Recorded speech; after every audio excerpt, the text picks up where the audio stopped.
If I avoided these mistakes that I'm about to talk about, I probably would have made so much more money this past year. So I'm going to be talking about it in the hopes that you guys avoid these mistakes too and make more money 2025 trading prop firms.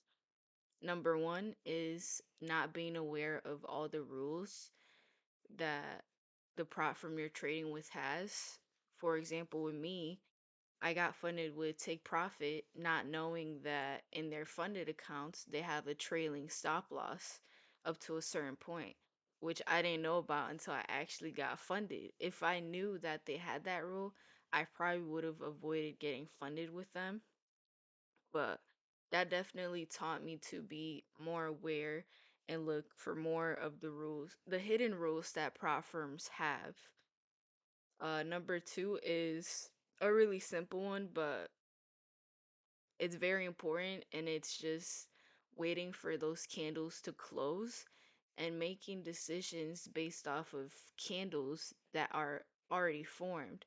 For example, when you see a candle with a lot of wicks, while that candle was being formed, at one point it looked like a strong candle, when in reality it just closed with long wicks on both sides. So you got faked out.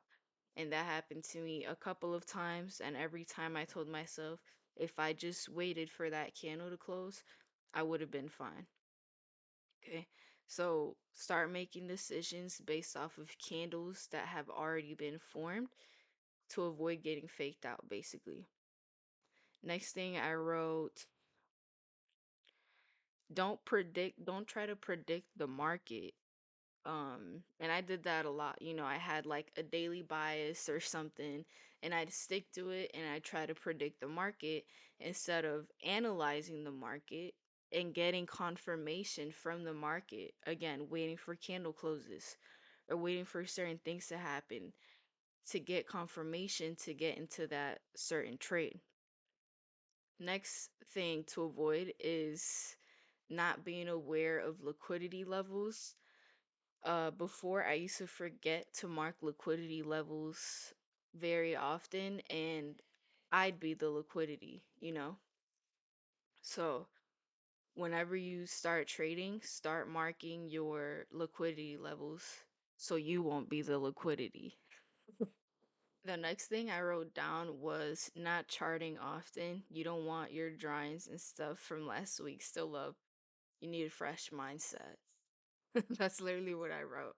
So what I do now is I reset my charts basically all the time just to give myself a fresh view of the market instead of, you know, the stuff from like yesterday or the past week. And I just draw out my levels again so I'm even more aware of everything going on. Because I feel like that's the point of charting, is to be aware of certain levels. So you want to be even more aware of every level that you do. So start charting more often, especially before you start trading.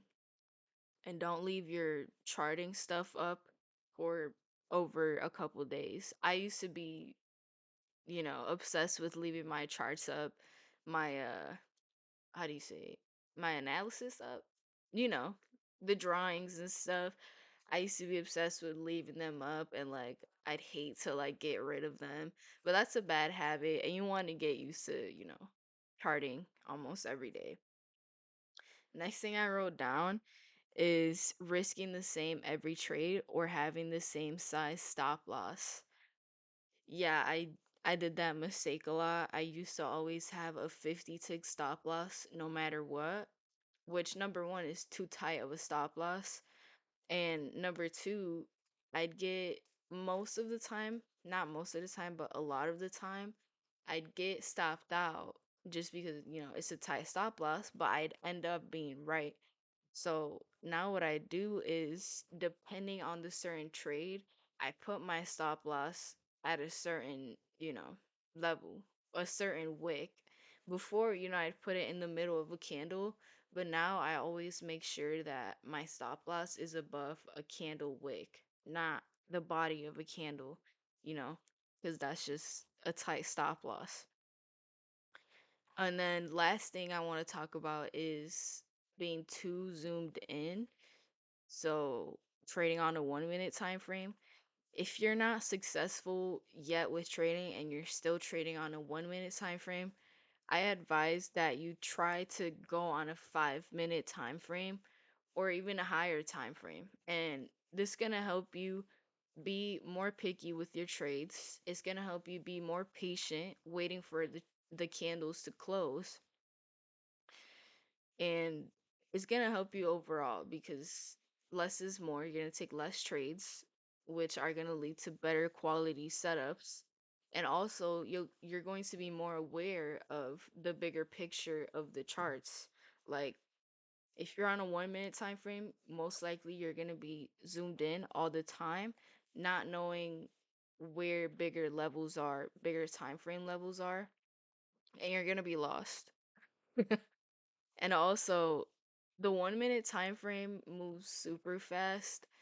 I mean, NASDAQ moves fast in general, but the 1 minute time frame moves really fast. And also, let's say you're in a buy, and this used to happen to me a lot where like I was on a 1 minute time frame, I'd be in a buy, and then I see a small red candle, and it'd make me, second guess my trade and get out early. But if I was just on a 5 minute time frame zoomed out, I'd see that that was just a candle going, like this, and then it'd go up eventually. It's just a tiny pullback, and that's the stuff that you want to avoid. But this is just a quick video, I didn't want to edit too much. I just wanted to get a video out. But again, it's in the hopes that you avoid these mistakes too, especially in 2025, so we could all make money with prop firms.